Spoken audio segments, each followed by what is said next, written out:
But it says, "Va'aretz le'simacher le'tzmisos, ki li ha'aretz ki gerim v'teshavim atem imodi."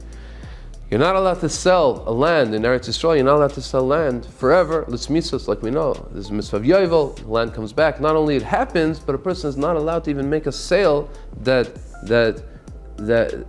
indicates that he's selling it forever, not paying attention to yovel. Why? Kili kal aretz, because the land is mine. Says the Kodesh Kili aretz. Ki gerim v'tashum atam madim. You're temporary residents over here. You're living with me, but it's my land. Medrash says gerim v'teshavim. It's two different words, ger and teshav. What's the difference between the ger and the teshav? Usually we know ger means more of a temporary resident, and teshav means a permanent resident. So you have ger v'teshavim. You have by Avraham Avinu says ger v'teshav anechi. I'll be either like a ger or like a teshav. We find these words, the difference between ger and teshav comes up very often in the Torah. Says the Medrash the following: if every person is going to be a ger and a teshav, a person can decide. If he decides to be a ger in this world, in Olam Hazeh, a temporary resident, HaKadosh Baruch Hu promises him permanent residency in Olam Haba.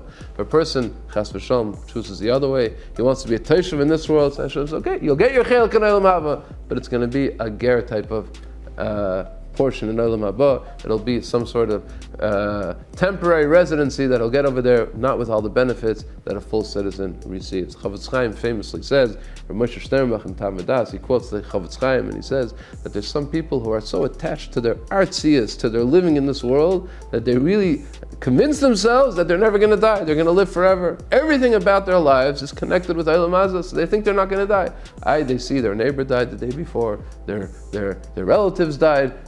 That's them. I'm not going to die. Why? Because they're so connected with Olam Hazeh, they become so much of a teshav in Olam Hazeh that they can't fathom a life without Olam Hazeh. They think this is the beginning and the end of their entire life. Those people have a very hard time. They have a hard time in this world. They have definitely a hard time in the next world. We all know the famous story of the Chavetz Chaim, where a wealthy traveler, came to his house and he said, Rebbe, where's all your furniture? You have no couches, you have no fancy tables, nothing.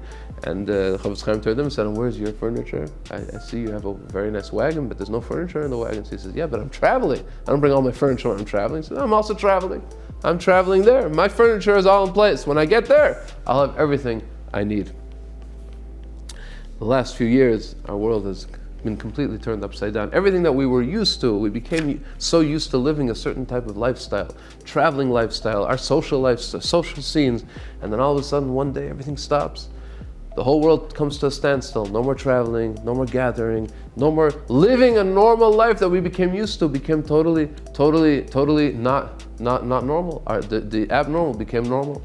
And then just as the world came out of this pandemic, the world came out of COVID, and everything is slowly coming back to normal, and then all of a sudden HaKadosh Baruch Hu says, no, the world is not normal.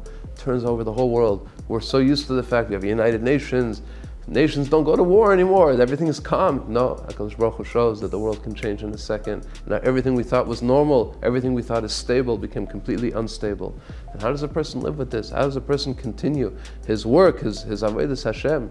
If a person is too much connected with this world, and all these things can disturb him to no end. It's impossible to continue functioning like a normal human being. You never know what's going to happen tomorrow. Today we think this is normal, tomorrow that also is not going to be normal. But if a person is focused that today is a gerus, today is only a temporary. Everything that we're doing here today in Olam Hazeh is kiliya oretz. Everything is mine. You're not doing anything permanent. You're never selling your land for more than 49 years. Everything that you're doing is only temporary. You know you're a taishav in Olam Haba. Then everything that happens around us affects us so much less. We're focused on Limadat Torah and Shmiras HaMitzvos, and that doesn't matter where we are and what the situation around us is. We always have the opportunity to serve HaKadosh Baruch Hu in the proper way.